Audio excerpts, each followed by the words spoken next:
Okay, so like yesterday morning, well actually the night before, this is how the aliens will abduct you. It's the reptilians though. The Greys do it too, but mainly the reptilians. Okay, so anyway, so a few days ago I was watching a video, and this is the first I ever heard of, another abductee saying that the reptilians take them to malls and shit like that. Malls and food courts, and I was just like, wow, because they do that to me all the time. The reptilians take me to malls and food courts, but they just do that because they know, you can relate to that. Like, I haven't really been to actually the last time I've been to the mall was about 2 years ago, but it was just brief, when my grandma was still alive.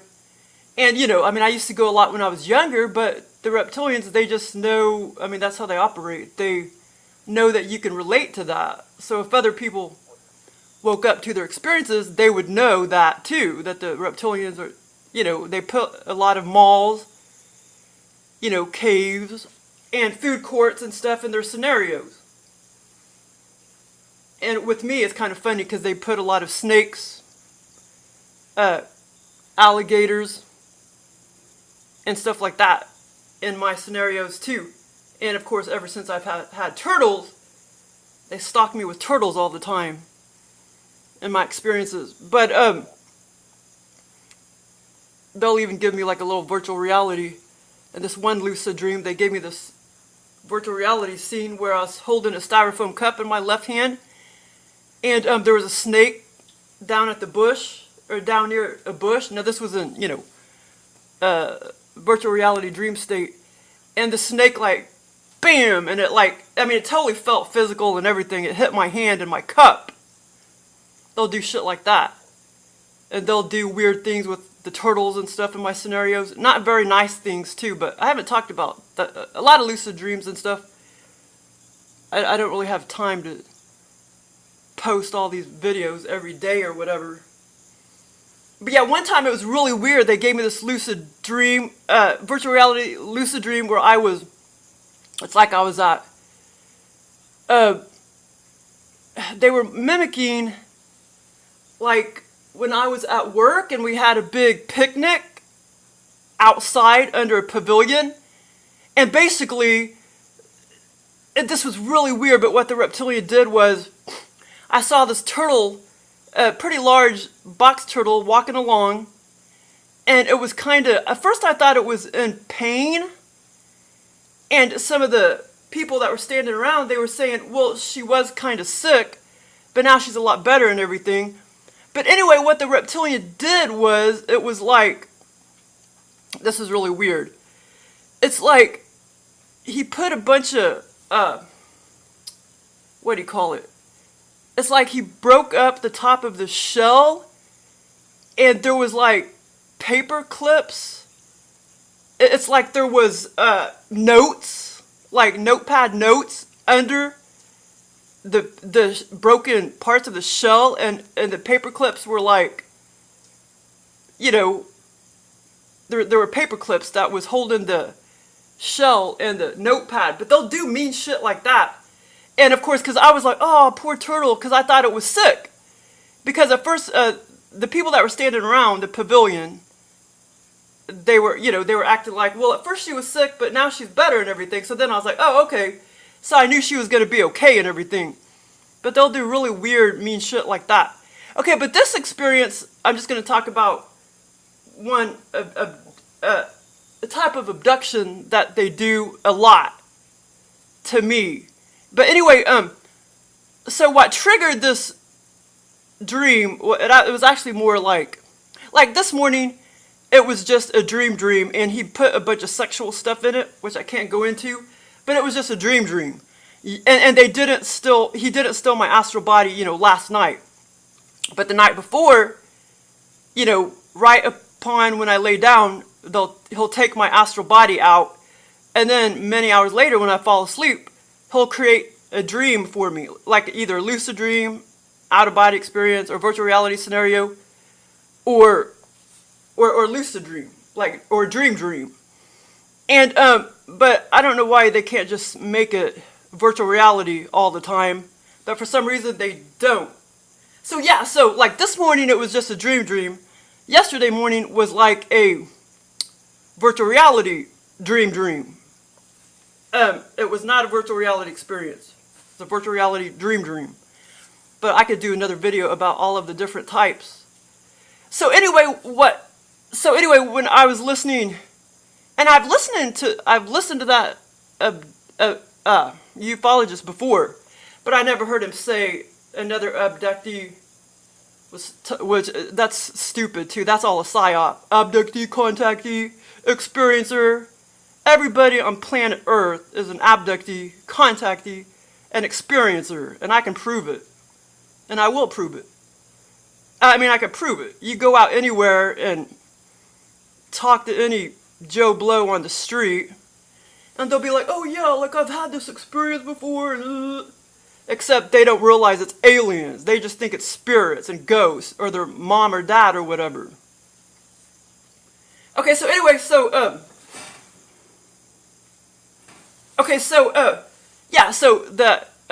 ufologist was talking about malls, how the reptilians will stick you in malls and food courts. That they've done that to me. I mean, I remember malls and food courts that they stuck me in 20, 30, 40 years ago. They do it all the time, and that was before I even knew. I mean, I remember all these, lucid dreams, out-of-body experiences, in the altered state, going back to age 7 and forward. And, and I thought it, like I said, I thought it was my own brain just making, taking me to other dimensions or whatever. In the lucid dream state or whatever. But some of those lucid dreams, I mean, they are out-of-body experiences. And it's just the atmosphere feels different. But anyway, so after I was listening to that ufologist talk about, and he also said, yeah, they've stuck me in food courts before. And then he was talking about the abductee, the female abductee, saying that the reptilians take her to malls. Okay, so then I was laying there on the couch, after I was listening to all that, and this was like 2 nights ago. I was laying there on the couch, and I was like thinking, man, I bet you the reptilian's gonna take me to a mall, because they just love to mock like that. They're mockers. They love to mock, and sometimes good ways and sometimes bad ways. So sure enough, the next morning, he took me to a mall.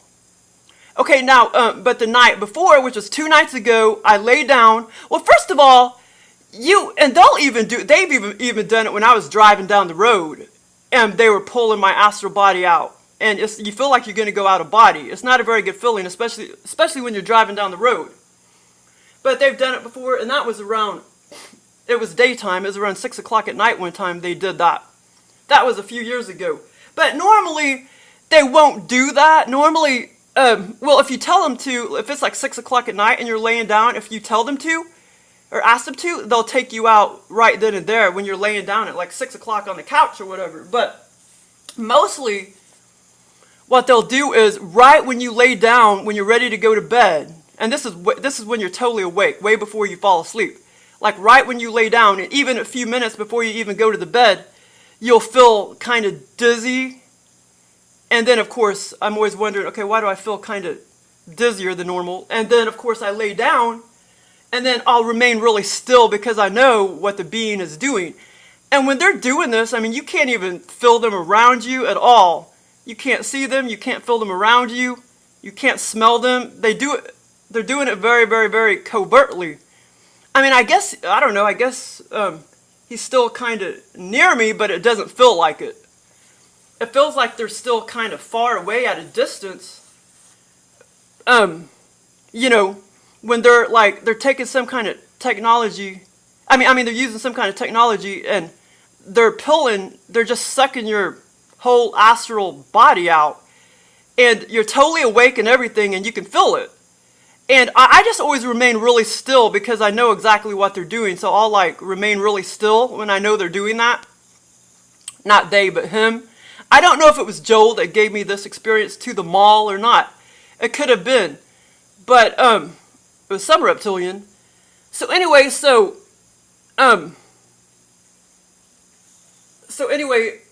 I knew exactly what he was doing. Anyway, it's about the most covert abduction you can have, and they do this to everybody. It's just nobody pays attention to their sensations and stuff when they go to bed.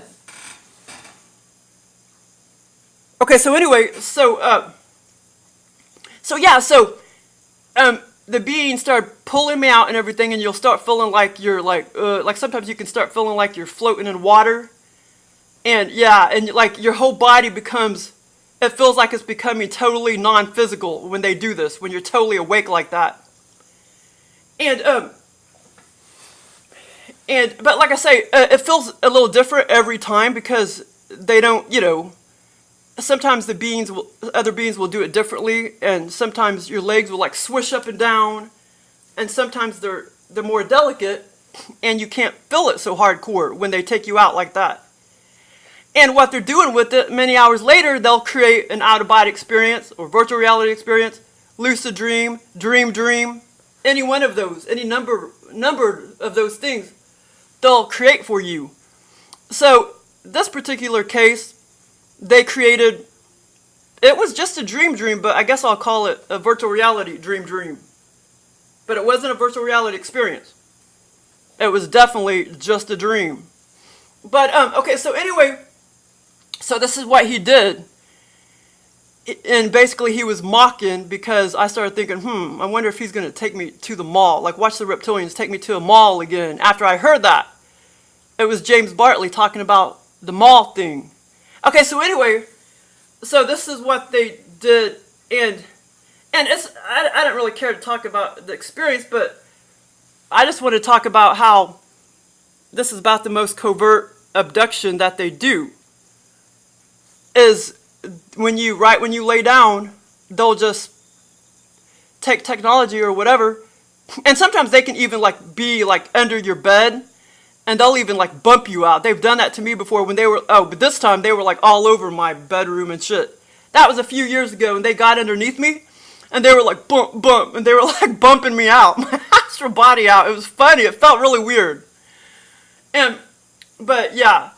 They all have their own way of doing it, but lots of times, I mean, they're way off at a distance, and they're still using some kind of tech to pull you out, right, upon laying down. And like I say, it's a really cool feeling. It's a really cool sensation, I think. Okay, so anyway, okay, I think I have time to talk about it.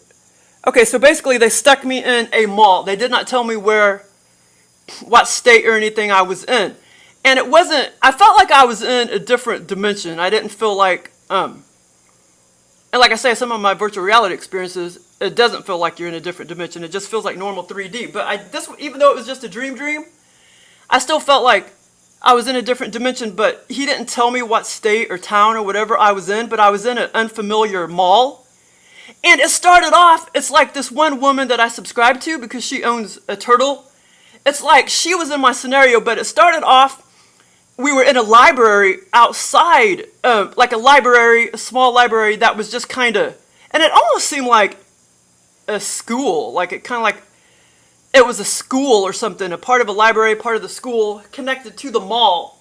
But anyway, so I just, in that part of the scenario, there were some books. I went and talked to her, interacted with her, and I saw a big gray book in her hand, and I took it, and it's like, I later, I disconnected from her and went over by myself and sat at another table and started looking at, the book that she had in her hand. But anyway, it was like about turtles and stuff. And like I say, since this was just a dream, I mean, it was better than a dream, but it was still just a dream. You forget a lot of little details when they're just a dream, and you forget a lot of little details, and sometimes it's hard to present it in, chronological order from beginning to end, because when it's just a dream like that, sometimes it's choppy when you're trying to remember it. But anyway, so basically it started off about that. Like me and this older woman, we were in a library. Okay, well then, boom, I was in the mall. But I was in a mall, but it started off in the food court. We were in a food court. Me and it was 2 to 3 other people. It was like me, my sister was off in the background somewhere, and then a couple friends. And I cannot remember who the friends were. I think they were ex-coworkers. But see, now I can't remember exactly who they were. But I know my sister was off at a distance. And so anyway, so then I looked at a couple of the restaurants, and one of the restaurants, it was like I had been to that food court before. I'd been to the food court before, and it was like, I looked at one of the restaurants, and it was like drab and gray, and it was kind of darkish in that area of the food court. Not very many people were standing around trying to get food. And I remember thinking, okay, they already changed that restaurant. That used to be Chubby's restaurant. And it's kind of funny, he put Chubby's. I mean, the last time I've been to Chubby's was 20 years ago, and that was in Kansas City. But because Chubby's, it used to be like you would go in there and it would be like, it was either red and black checkered or red and white checkered or black and white checkered. It was bright. But in this food court, Chubby's had already like went under. It already went out of business. And it wasn't, it wasn't the bright restaurant that I remember it being, because in this experience, it was like I've been to this food court before and I had went to Chubby's before. But in real life, there's never been a Chubby's at a food court. Yeah, so anyway, so that was part of the scenario, and it was just kind of dark and gray and drab in that area of the food court. Well, to the left of the food court, okay, this is where a friend or coworker comes into the scene, and I can't remember who she was. But there was a pizza restaurant, and she's like, well, I'm going to go get a piece of pizza, and I wanted to go get a piece of pizza too, but she like went on ahead of me without me, and then she came back walking towards me with a small piece of pizza, and it was really gummy and gooey, because they know that I like gummy, gooey bread and dough and stuff. And it was funny because she had this like small piece of pizza in her hand, and but I don't remember, it didn't really have any toppings on it. She was just eating it like that. Well, and that's kind of funny too, because the reptilians know that I only like crust. They know that I love the gummy crust, but they know that I don't like a lot of fillings and toppings and stuff when it comes to pie and stuff like that. So anyway, it was like, I felt like, okay, well, she already went and got a piece of pizza without me. Well, then I saw one of the workers from the pizza restaurant food court. She came out with a platter in her hand with huge pieces of pizza all over the platter. So I thought, okay, I'll just go get me a free piece of pizza. So then I went up to her and I grabbed this huge piece of pizza. I mean, it was like this big, and it was totally like a piece of pizza. It was, triangle or whatever, but it was huge. And so I got me a piece of pizza for free, and I did eat it, but I couldn't taste it or anything, because like I said, the reptilians this was just like a dream. So I did eat a piece of pizza, but I couldn't taste it or anything. Because this was just, you know, it wasn't virtual reality. Well, it was virtual reality dream, but not virtual reality. And so anyway, okay, the other part, okay, let me see, food court, Chubby's restaurant. But yeah, when you go into Chubby's restaurant, and I just looked it up on the internet, they're still open. They're on Broadway Street in Kansas City. They've been around older than me, longer than me, like probably 50-something years. And maybe longer, maybe 60, 70 years. And so anyway, okay, no, this was the kind of funny part too. So then I walked out of the food court, and I went into a little clothing store across from the food court. And this whole food court was very small. It seemed like there was just those two to three restaurants, and that was it. But then I went over to not the food court. I went over to the clothing store across from the food court, and there was another woman standing there. And at this point, it was like my sister was already in the movie theater. It's like she was already in the movie theater, and the movie that she was watching wasn't over with yet. And so anyway, so for whatever reason, I went and started talking to the girl that was that worked at the clothing store. And then I was like, well, do you know the next movies? Do you know the next times for the movies? And this is the funny part. And she's like, yeah. And she gave me this little cardboard triangle. And now I realize the Reptilians was probably mocking this little thing right here. They were mocking this. So yeah, but it was cardboard. It was a cardboard triangle, and it was black and white. And I was looking at it, and it had the times of the movies and stuff on it. And it was like me and my sister was supposed to try to go see the Orient Express, which I've already seen before, you know, in real life. But he put that in the scenario, the Orient Express. And but it was like the time of the movie was gonna interfere. It was gonna overlay with the start time. The start time was going to be any minute, and my sister still hadn't gotten out of the other movie theater yet, or out of the other movies that she was watching yet. And so anyway, it was just kind of funny. And so basically, I didn't care about telling about this actual experience because it was just a dream. Well, it was a little better than a dream. So you have your virtual reality experiences that feel totally real. You have dreams that are just very, well, some of them, there's different clarities, but this was better than a dream, but it was still a dream. Just maybe a little more virtual reality, but not that much more. And, but anyway, but it's just funny, the Reptilians, they totally like to mock. And, like I said, like, this is about the most covert abduction that they do to people, is just right upon laying down. You'll start feeling yourself getting kind of dizzy, or even before you lay down, you'll start to get kind of dizzy. And once you lay down for bed, they just go ahead and totally while awake, pull you out. They steal your astral body, and they'll pull you out. And they just hold on to it. And then after you go to sleep, boom, they use that. They somehow are using it, programming it, and they're creating your altered state experiences. And they could be any number of, these experiences can be any number of clarities.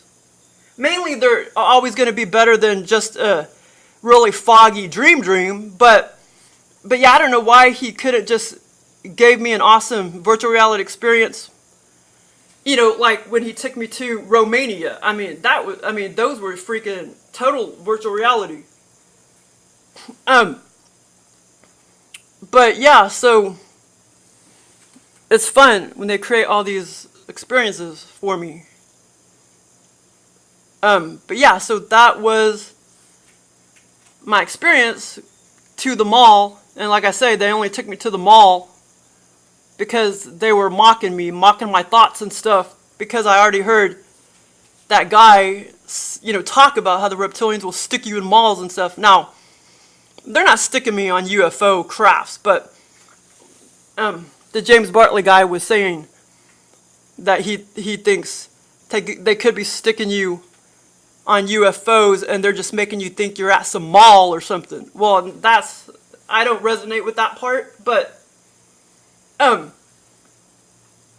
I mean, that's just their style. They like to mock. They like to mimic anything and everything. Now, one time, yeah, they did take me to their reality, their true reality, in a deep, dark cave. Yeah, and I was walking up the path. It was like a dirt path. And I was like, ugh, like I have no energy. I can't walk. And over to my right was all these little small, that experience is on here, all these small, what do you call it, booze. You know, booze that people were selling shit. Small little booze. Like that one guy was showing me how to clean this big chunk of gold. And then finally, you know, they were, what do you call them, little selling booze where people sold their items. But then it led on into another mall. Yeah, that time he put me in his reality. I guess he lived, this reptilian probably really did, or at least hang out in a cave, you know, so he really stuck me in his, like, reality, so to speak. And then it went on into a mall. And that's where the reptilian had this black hose over his face, and he was, like, bullying me and shit. I don't know who gave me that experience, but it wasn't a very nice reptilian because of energy. Before, he took me into the mall after I stopped off at the little white guy that was showing me how to, you know, his booth. He was showing me how to clean gold, this big hunk of gold. I went into this little apartment that I had owned, but I didn't frequent it very much. I didn't stay there very much. And in the apartment, it's like, it felt really, really dark, like dark energy. And I was even scared. And I knew the aliens were there. I knew they were there. Like, and I knew I needed to get out of that apartment. It was really weird. But that experience is on here. I can put that in the description section or whatever. But yeah, so anyway, but they never take me on UFOs. I mean, they have maybe once. They stuck me under this big, huge dome, which I believe was probably a UFO, but anyway, I don't really think they're really taking people on UFOs. They're just doing that to put a trip on your brain. They don't have to freaking fly around in UFOs. I mean, they can if they want to, but they don't have to. They're just using the UFO thing to just brainwash the human race, you know. Oh, this is how we are. We're aliens and we fly around in UFOs. That's just a game that they like to play with the UFOs. But anyway, yeah, so pay attention, man. Or start talking to them and say you want them to create an awesome out-of-body experience or lucid dream for you, and tell them to pull you out and see what you feel when you lay down at night. Because that's exactly what they're doing. Thanks for listening.